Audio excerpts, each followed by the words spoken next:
Hello, Parsboro Community Radio listeners. Welcome to Exploring the Neighborhood with your hosts, Thor and Debbie, here on CICR 99.1 on your FM dial.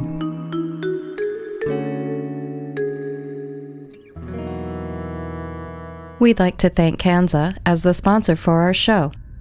For those of you who are not aware, Kanza is Cumberland County's only Careers Nova Scotia Centre and a vital participant in this area's road to prosperity. This year, Kanza is celebrating 15 years of serving the area and providing valuable employment and educational opportunities. Our goal for Exploring the Neighborhood is to take you on a series of half-hour adventures that include road trips, candid interviews, and commentaries. We'll focus on the area's homegrown businesses, unique landmarks, and emerging talent. We're hoping to shine a well-deserved light on the local endeavors that promote eco-friendliness and self-sufficiency.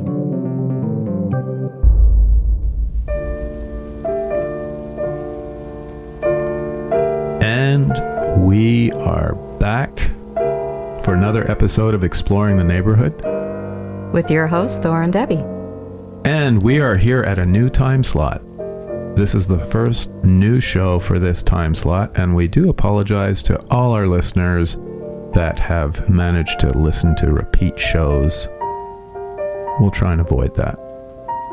We are going to be revamping the format a little bit. We're going to be adding a few little segments here and there, and since I am no longer doing The Songwriter's Heart, occasionally we may hear some musical pieces and perhaps some interviews with entertainers as well.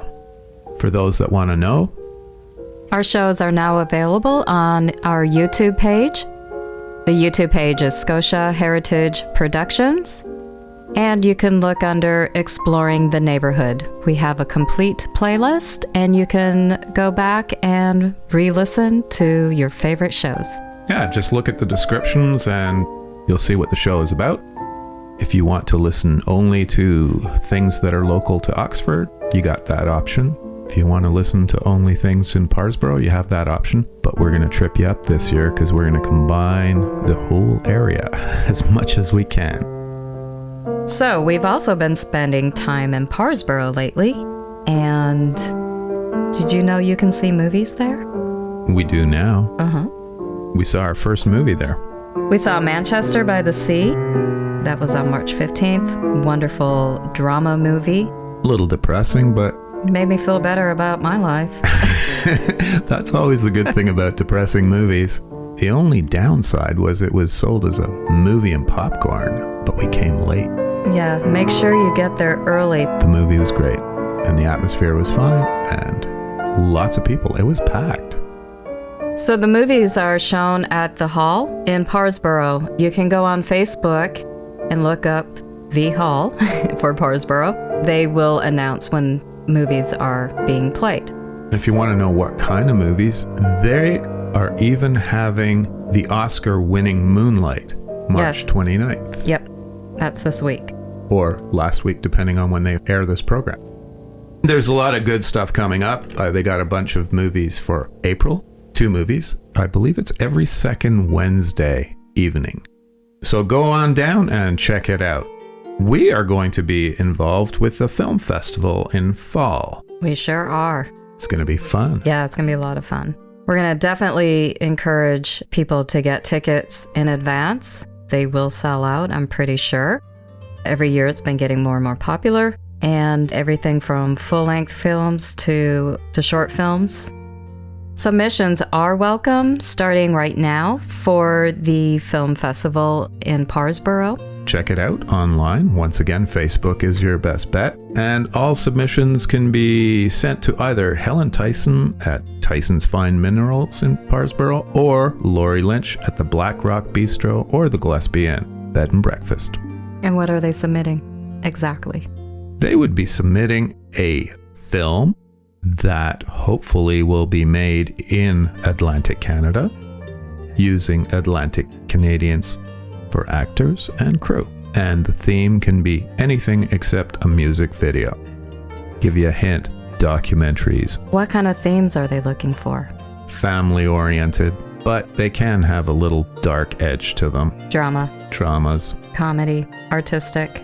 family-friendly. There's going to be something special before the festival. They are going to have, and this is part of Parsboro Creative, Robert Moore, he is going to have what they call the International Plein Air Festival. Now, of course, as soon as he told me that, I was completely confused, going, what the heck are you talking about, Robert? But he explained it to us, didn't he? Yes, he did. So what is it? Well, you sit outside, That's even find a nice, scenery spot. I believe it will be on the beach. And you paint out in the open air. And you only get a short time to do it, I believe. Or 3 days. Yeah, I think it's 3 days. Well, the festival goes from the 16th to the 18th of June. Yes. So that would be 3 days. I'm not sure if you got to paint a painting every day or one over 3 days. Or maybe it doesn't even matter. So again, you can go on Facebook And check it out. and check it out at Parsboro Creative. Parsboro Creative. That's it. What we would like to do, and I think we're going to get the okay to do this, is have a 12-hour film festival during the same time frame. If we don't manage to do that, we'll definitely do it during the year. But what is a 12-hour film festival? In LA, they had something called the 48-hour film festival And what that is, you get together with a group of people that you don't know.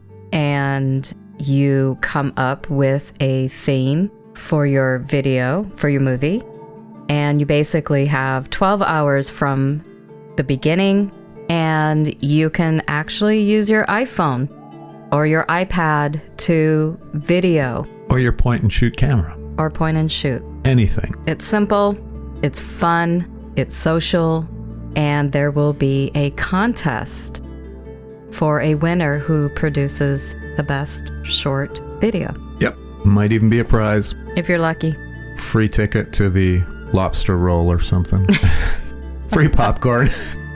And before we move on, I know this film stuff is all exciting, but there's also a bunch of entertainers coming to town in Parsboro.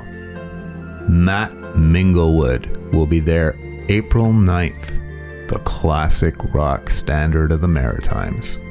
And someone that I don't know, but everyone else seems to, Lenny Gallant will be there June 3rd. And these are all at the Hall in Parsboro. And we have a new project this year, don't we? You sure do. The Spring Hillbilly Music Company. The Spring Hillbilly Music Company. And we have got a prototype of a laptop slide guitar that we call the McManglewood Slide. Hopefully we'll be working with Ernie and the GOVRC for the woodwork, and Fred at the Amherst Music Center might help us out with the electronics and distribution. And of course Davey and Chris at the Greasy Groove are going to be handling the nameplates and any wood burning of the name that we need. If you're interested in the McManglewood Slide, you can take a look at it on our Facebook page, which is Spring Hillbilly Music Company. Yes, on Facebook. Coming up this week, we're going to be shooting a video of that slide guitar, and we might be doing that at the Amherst Music Center, or we'll be doing it here. We will get a video of the McManglewood slide guitar. This way people can hear what it sounds like and see what it looks like. So our very first instrument is the McManglewood slide guitar. And the cool thing about that is that A, it is stereo. And it's rustic. It's very rustic. The inlays are going to be done with empty 22 shells, which will be cool. It's got a very old, weathered wood look. You know, kind of like we just took the wood off from our shed and put it together. We kind of did for the prototype, but they will start being manufactured coming this year for sure. And that'll just be the first of many instruments to come. We've got designs on everything from speaker systems to effects units and even cigar box guitars. Don't tell all of our secrets. Oh, no, not all of them, just some of them. For those musicians that may be interested. So, spring has arrived. Sort of. Kinda. Well, it was warm the other day, so we went out to Joggins to visit our house. That poor little house. It's been sitting there all boarded up and looking pathetic, like a bomb is about to drop on it. Basement water was a skating rink.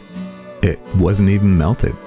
We got to go out and work on the place a little bit, and we happened to meet one of our neighbors that lives way down the road.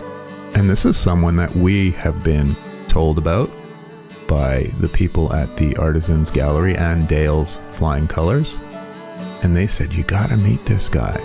And we wanted to meet him ever since I first saw his duck carvings. Yes, he has his woodwork in the Artisans Gallery. Yes, he has his ducks available at the Artisans Gallery.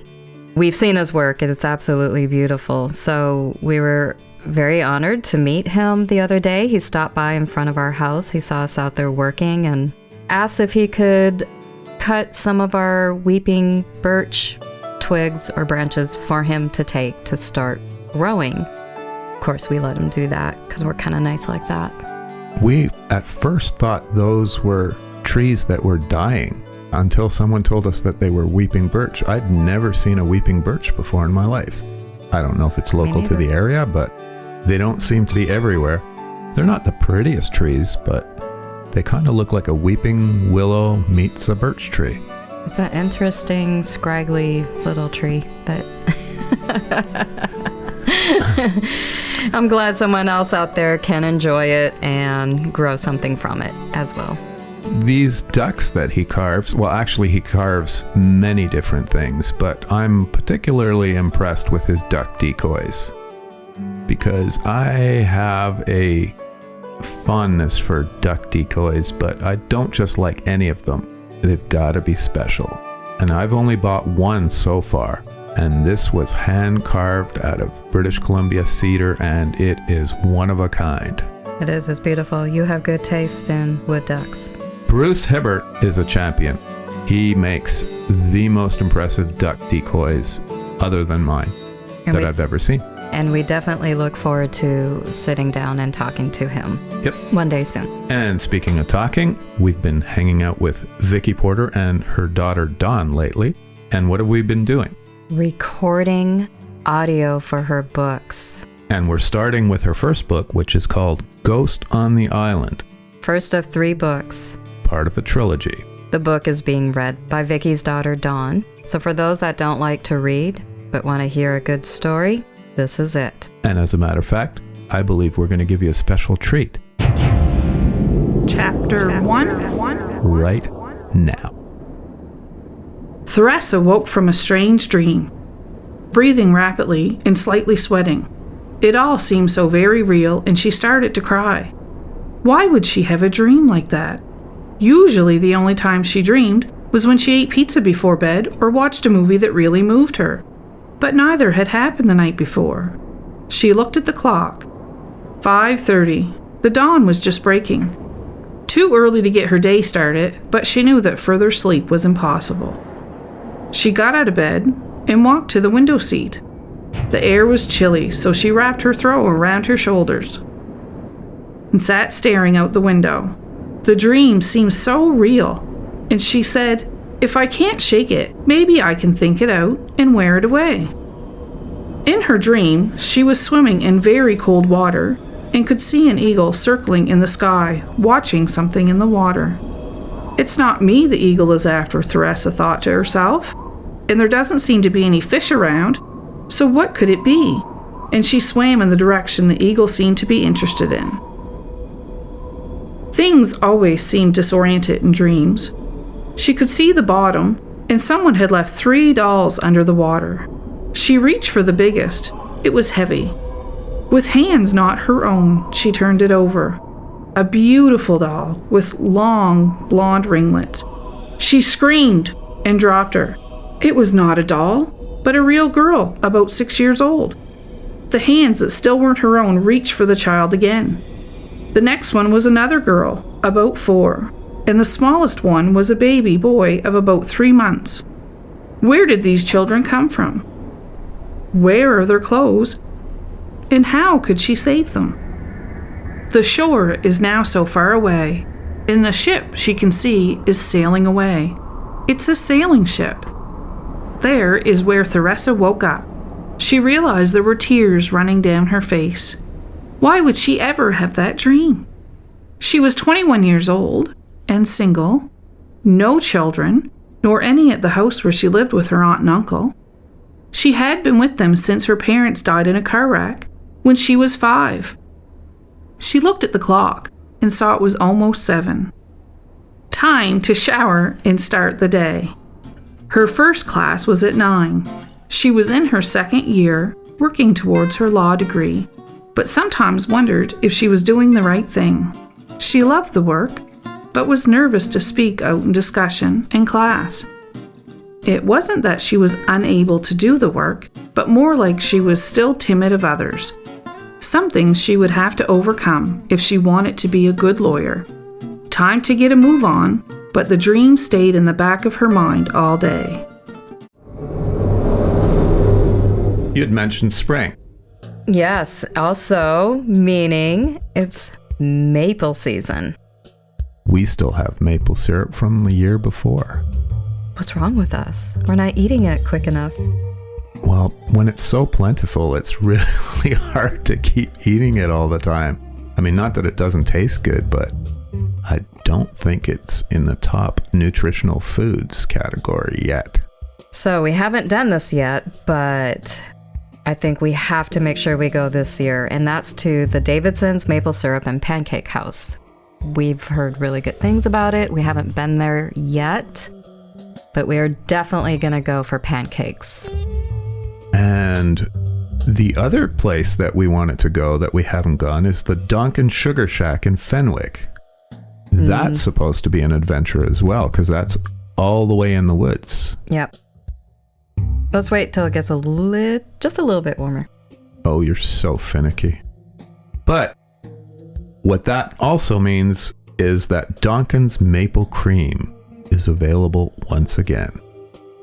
Actually saw it down at the gas station on the way to Spring Hill Junction, that one just before, coming out of Spring Hill, where we get all those wonderful baked goods. And that also means that Hunter & Sons in Spring Hill will be having all kinds of new products available at Foodland and other local places. Wonderful. More maple. Goes with carrots, goes with anything. Add it to your favorite breakfast. And you know what I would love more than anything? Are the maple syrup cans. Yes, anyone who has maple syrup cans, let us know.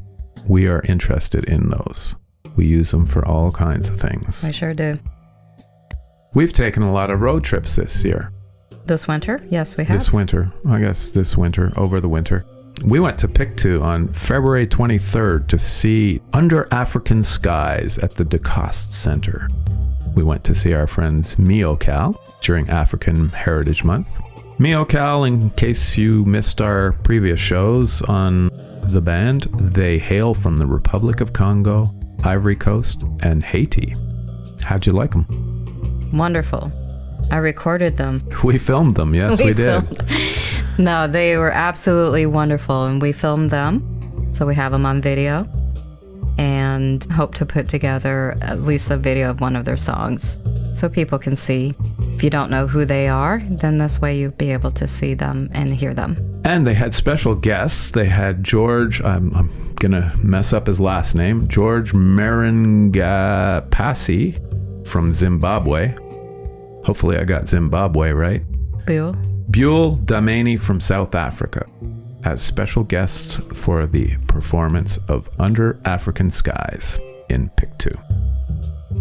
And we also took a trip to Halifax. Yes, Scotia Heritage Productions filmed the HMCS Athabascan the day before they were to begin scrapping it. And we're going to include that as kind of the final chapter to our video on Bill and Vi Conley. Bill was on the original Athabascan in World War II. Also known as the Unlucky Lady. Because it sank. With over 200 casualties. Yes, and Bill Conley was one of the communications people on board, and he had the experience of going in front of a firing squad. And rather than reveal the secrets, he kept his mouth shut. And lucky for him, the firing squad was a setup, and the guns just went click. So he lived to go back to his wife. And we had lots of fun there. And thanks to Louise Matheson, the media coordinator, Navy's Public Affairs, we were provided with videos and photos of the Athabascan for its final ceremony and sailing the Halifax Harbor. We also got to visit the Naval Museum of Halifax and were given a tour by Richard Sanderson, the director. And there we got to see all the original articles from the Athabascan sinking, photos, drawings, artwork, memoirs, POW relics, ship's logs. It's a beautiful museum, and if you've never been, if you have the chance to go, definitely check out the Naval Museum. We didn't have time to explore the whole museum because we were concerned with only the Athabascan, but we're going back for sure. Definitely. There are things in that museum that people are just not aware of. Going back to the Halifax explosion, going back to the Titanic, going back to World War I, World War II, even before that. And they're getting ready to open a new room up with everything, artifacts, focusing on the Arctic, Labrador. Yes. Part of that when they were installing the DEW line, which was the original defense early warning system, which my dad happened to be part of. Yeah. So very interesting. Highly recommend it. We took another trip to Pictou, a road trip. And we took that road trip with Frank Foster of Lyndon Lee's Choice Beef. And we started at his farm, and we rode with him to Pictou to pick up the choice cuts of meat that he sells near the Amherst Pharmasafe every Friday. And we got to document the entire trip. We've got, I believe, something like 5 hours plus of interview with Frank, and we also got to see the processing facility. We took a scenic road which runs along Pugwash, just along that north shore, all the way to Pictou. While we were driving around Pictou, Frank told us about his history starting off in Pictou when he first came from England, and was telling us about the area, how it's rich in agriculture. And then he let us know why he's now moved closer to the Amherst shore. His farm is in Lyndon, and it occupies one of the most beautiful shorelines that Northumberland Strait has. Why are we doing all this? Well, we're producing videos to promote agriculture in Cumberland County. Part of those videos will include innovative concepts for energy, use of resources, and farm production options for the local farmers. Area self-sufficiency is the objective, and we will be producing segments throughout the year. Every time we hear about a funding option, we look at the rules, and somehow the rules don't apply to real people. Seems to be a theme that we keep promoting. It's like, why wait? Start from the bottom up. Just do it. Nike theme. Just do it. Don't wait. Move on. We attended a couple of agricultural meetings around town. One of the meetings that we attended, which was just outside of Amherst sometime in January, was something called Growing Cumberland County. We were all anxious, figuring that this was a great way to promote Cumberland County. But what we found out, it was more about banking type people and one politician, but he wasn't even from our county. Although he was a farmer, he basically listened to what the farmers said and kind of said, well, deal with it. You got no choice. So wasn't very productive on that side. The meeting seemed to be missing the right type of people. there just weren't enough panelists that actually seemed to be informed about the issues that the farmers were well aware of. No, it was bankers, tax preparers, Ways to get into debt. and farmers that showed up were farmers that have been farming their whole entire life. Generations. And you had new farmers, young farmers, full of energy, optimistic. It was a little bit frustrating because the farmers have real issues and they want answers and they weren't getting it. It was pretty much just more sales pitches for these companies instead of really dealing with the real issues. In all fairness, though, we did hear that there were additional meetings or a meeting, but we haven't been fed the results or haven't heard of a real plan for Cumberland County, supported by the majority that are involved with agriculture. And on March 4th at the YMCA in Amherst, there was the CFAN Seed Exchange. If you missed it this year, you can go next year. We went last year and we went this year, and it seems to be very successful. There are certainly a lot of people that pass through, and a lot of them have questions about growing their own gardens. And the seeds, if you were looking for organic, there were plenty. Also, Acorn is having its first CSA fair at the Rotary Pavilion in Dieppe. If you are interested, check it out. One thing that's very positive is Dales seems to be in use again. There's a lot of people selling in Dales the way it used to be. You can get coffee again. And there's a place called Maritime Mosaic that has an abundance of locally produced crafts. They have everything from homemade soaps to knitted items. Even people set up their own antique store type spaces selling antiques, clothing, vintage clothing. Okay, time has run out. If you'd like to contact us, our email is scotiaheritageproductions@gmail.com. When it comes to local business, arts, crafts, and entertainment, we'll try our best to provide a global perspective on our community and remind listeners that where one regularly chooses to spend their money is often much more powerful than the occasional vote at the ballot box. So, help out your talented neighbors and enjoy the unique diversity of what Cumberland, Westmoreland has to offer. And ultimately, you'll be helping yourself. Thank you for listening. Thank you for listening. Exploring the Neighborhood is sponsored by Kansa, your Careers Nova Scotia Centre. So, tune in next week for another episode of Exploring the Neighborhood with your hosts, Thor and Debbie, here on CICR 99.1 on your FM dial.